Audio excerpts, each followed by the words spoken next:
Avinash classroom में आप सभी का स्वागत है। मैं हूं अविनाश मिश्रा। वर्ड विचार का दूसरा वीडियो है और आज की इस वीडियो में हम लोग स्वर वर्ड के बारे में गहराई से अध्ययन करेंगे। अगर आपने इससे पहले का वीडियो नहीं देखा है तो उसका लिंक आपको नीचे डिस्क्रिप्शन में मिल जाएगा, नहीं तो आप प्ले लिस्ट में जाके वर्ड विचार का सभी वीडियो एक साथ देख सकते हैं। तो आइए लेक्चर शुरू करते हैं और समझते हैं। सबसे पहले मैं आपको स्वर वर्ड की जो परिभाषा है वो समझाऊंगा, तो यहाँ पे ध्यान दो। वे वर्ड जो स्वतंत्र रूप से बोले जाते हैं अर्थात जिसके उच्चारण में किसी अन्य वर्ड की सहायता नहीं लेनी पड़ती है उसे स्वर वर्ड कहा जाता है। तो स्वर वर्ड किसे कहते हैं? वे वर्ड जो स्वतंत्र होते हैं, जिसका उच्चारण करने में यानी कि जिसको बोलने में किसी भी वर्ड की सहायता ना लेनी पड़ती हो उसे हम लोग स्वर वर्ड कहते हैं। आप इसको आसानी से समझो। जैसे मान लेते हैं कि ये व्यंजन है का क्या है? व्यंजन है। का अगर आपको उच्चारण करना है तो इसमें किसकी सहायता लेनी पड़ती है? स्वर की सहायता लेनी पड़ती है। कैसे? जैसे कि क जब आप बोलोगे तो क में किसकी ध्वनि आती है? अ की ध्वनि आती है। जैसे मैंने बोला का, तो अंतिम में कौन सी ध्वनि आ रही है? क के साथ अ की ध्वनि आ रही है। अगर हम क में से अ को निकाल देंगे तो क्या हो जाएगा? क के नीचे हलंत लग जाएगा और अ बाहर हो जाएगा। जब व्यंजनों के नीचे हलंत लगा होता है तो इसका अर्थ ये होता है कि उसके अंदर से जो स्वर है उसे निकाल दिया गया है, जो अ की ध्वनि है उसे निकाल दी गई है। जब हम व्यंजनों का उच्चारण करते हैं तो उसके साथ जो है स्वर का ध्वनि निकलता है, यानी व्यंजन जो होते हैं स्वर की सहायता से बोले जाते हैं। लेकिन जो स्वर वर्ड होते हैं वो स्वतंत्र रूप होते हैं, उनका उच्चारण करने में किसी भी वर्डों की सहायता नहीं लेनी पड़ती है। जैसे कि मैंने यहाँ पे लिखा अ मैं बोल रहा हूं तो ये स्वतंत्र है, इसका उच्चारण करने में किसी भी वर्ड की सहायता नहीं लेनी पड़ रही है। लेकिन अगर मैं क का उच्चारण कर रहा हूं तो क के साथ अ की ध्वनि आ रही, यानी कि जो व्यंजन होता है वो स्वरों की सहायता से बोली जाती है। और जो स्वर होते हैं उनका उच्चारण करने के लिए हमें किसी भी वर्ड की सहायता नहीं लेनी पड़ती है। तो ध्यान दो, मैंने यहाँ पे क्या लिखा है? वे वर्ड जो स्वतंत्र रूप से बोले जाते हैं अर्थात जिसके उच्चारण में किसी अन्य वर्ड की सहायता नहीं लेनी पड़ती है उसे हम लोग क्या कहते हैं? स्वर वर्ड कहते हैं। ठीक है, अब हम संख्याओं की बात करते हैं। कुल स्वर वर्डों की संख्या जो है वो 13 है। याद रखना, कुल स्वर वर्डों की संख्या कितनी है? 13 है। कुल, जब आपसे परीक्षा में पूछा जाए कुल स्वर वर्डों की संख्या कितनी है तो आप कितना बताओगे? 13 बताओगे। जबकि उच्चारण के आधार पर कितनी मानी गई है? 11 मानी गई है। उच्चारण के आधार पर जो है 11 होती हैं। आपसे प्रश्न पूछा जाएगा स्वर वर्डों की संख्या कितनी है, तब आप कितना बताओगे? 11 बताओगे। जब आपसे पूछा जाएगा कुल स्वर वर्डों की संख्या कितनी होती है तो आपको कितना बताना है? 13 बताना है। तो यहाँ पे थोड़ा सा आपको ध्यान देना है, बच्चे यहाँ पे बहुत ज्यादा गलती कर देते हैं परीक्षा में। ठीक है, अब आइए हम समझते हैं स्वर वर्डों के प्रकार के बारे में। उच्चारण काल के आधार पर जो है स्वर वर्डों को 3 अलग अलग प्रकार में बांटा गया है।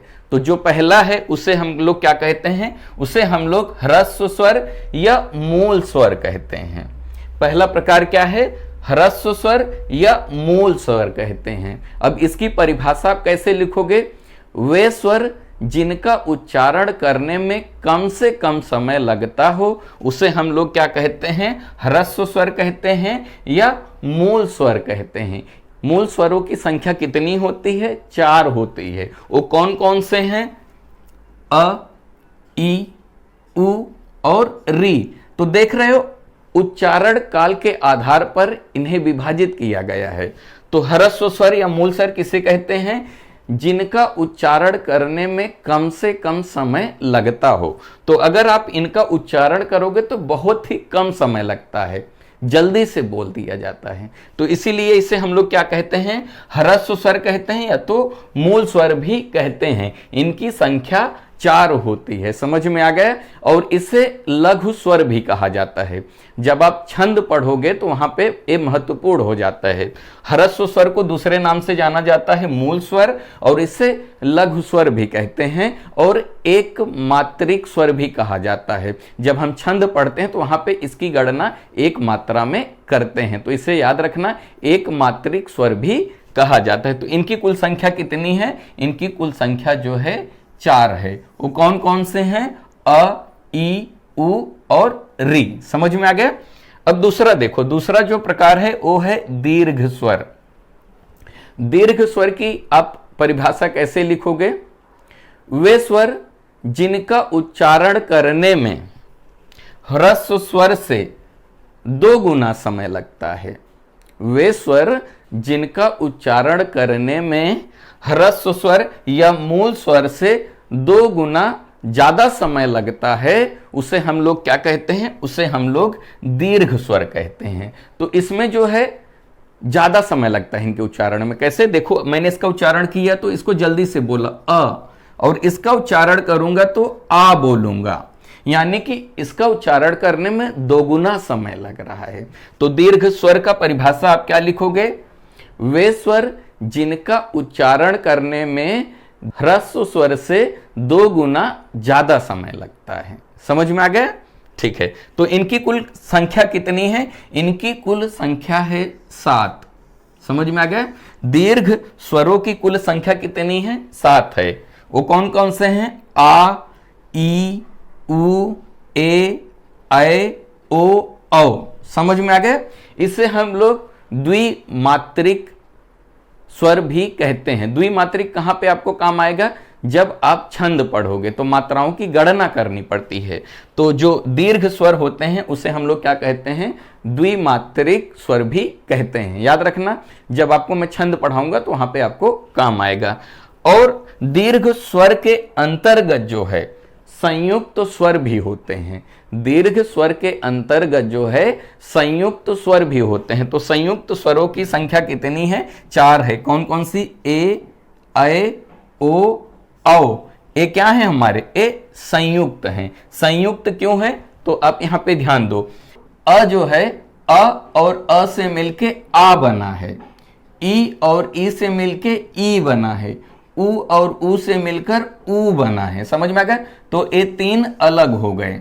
तो 3 को हम दीर्घ कहते हैं, लेकिन दीर्घ के अंदर जो है वो संयुक्त स्वर भी होता है। कौन कौन से? जैसे ऐ, ऐ में आ और ई मिलके बना है। तो 2 अलग अलग स्वर वर्ण मिलके बने हैं, इसीलिए इसे हम लोग क्या कहते हैं? संयुक्त स्वर कहते हैं।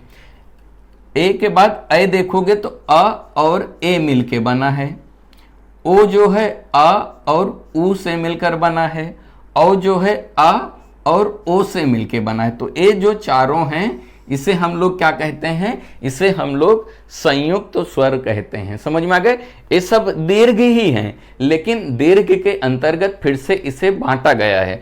तो ए, ऐ, ओ, औ जो हैं ये चारों संयुक्त भी कहे जाते हैं। तो परीक्षा की दृष्टि से महत्वपूर्ण है। आपसे पूछा जा सकता है निम्नलिखित में से कौन सा ऐसा स्वर वर्ण है जो दीर्घ नहीं है? तो आपको ऑप्शन में यहां से आ दे दिया जाएगा, बड़ी ई दे दिया जाएगा, बड़ा ऊ दे दिया जाएगा और ए दे दिया जाएगा।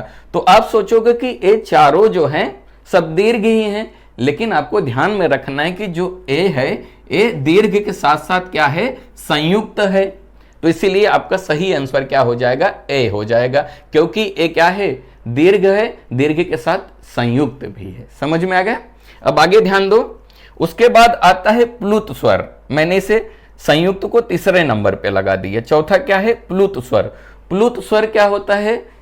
वे स्वर वर्ण जिनका उच्चारण करने में दीर्घ स्वर से भी अधिक समय लगता है, यानी कि 3 गुना समय लगता है उनका उच्चारण करने में, उसे हम लोग क्या बोलते हैं? प्लुत स्वर बोलते हैं। जैसे कि यहां पे देख रहे हो लिखा है ओम, इनका उच्चारण काफी लंबे समय तक किया जाता है। जैसा आपको बोलना है राम, तो इनका उच्चारण कैसे? काफी लंबे समय तक किया जा रहा है। इसे हम लोग त्रिमात्रिक कहते हैं, यानी इनकी मात्राओं की गणना 3 की जाती है। समझ में आ गया?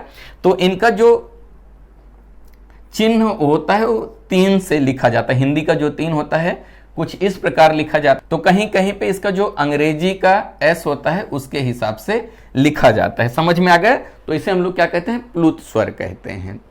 और आपको यहां पे ध्यान देना है, अयोगवाह, जैसे कि जब आप स्वर पढ़ते हो वर्णमाला में तो वहां पे आपको कितने देखने को मिलते हैं? 13 देखने को मिलते हैं। लेकिन मैंने क्या बताया, उच्चारण के आधार पर इनकी संख्या कितनी मानी गई है? 11 मानी गई है। यहाँ पे अनुस्वार और विसर्ग को इनसे अलग कर दिया गया है, नहीं तो 13 होते हैं लेकिन इनको 2 हटा दिया गया है, इसलिए ये 11 हो गए। तो ये जो अनुस्वार और विसर्ग हैं ये ना तो स्वर हैं और ना ही व्यंजन होते हैं, इसलिए इन्हें क्या कहते हैं? इसे अयोगवाह कहते हैं। अयोगवाह का मतलब क्या होता है? योग होते ना हुए भी जो साथ रहे हैं उसे हम लोग क्या कहते हैं? अयोगवाह कहते हैं। तो आपसे परीक्षा में पूछा जा सकता है कि कौन सा स्वर वर्ण जो है अयोगवाह है, तो याद रखना अनुस्वार और विसर्ग जो होता है उसे हम लोग अयोगवाह कहते हैं। यानी योग होते ना हुए भी ये कहां पे रहते हैं? स्वरों के साथ रहते हैं, स्वरों की श्रेणी में रहते हैं, लेकिन ये ना तो स्वर हैं ना तो व्यंजन है, इसलिए इसे हम लोग क्या कहते हैं? अयोगवाह कहते हैं। मुझे यकीन है कि आपको ये टॉपिक अच्छे से समझ में आ गया रहेगा। वीडियो कैसा लगा कमेंट करके जरूर बताइएगा। अगर अभी तक इस चैनल को आपने सब्सक्राइब नहीं किया तो कर लीजिए। वीडियो देखने के लिए धन्यवाद।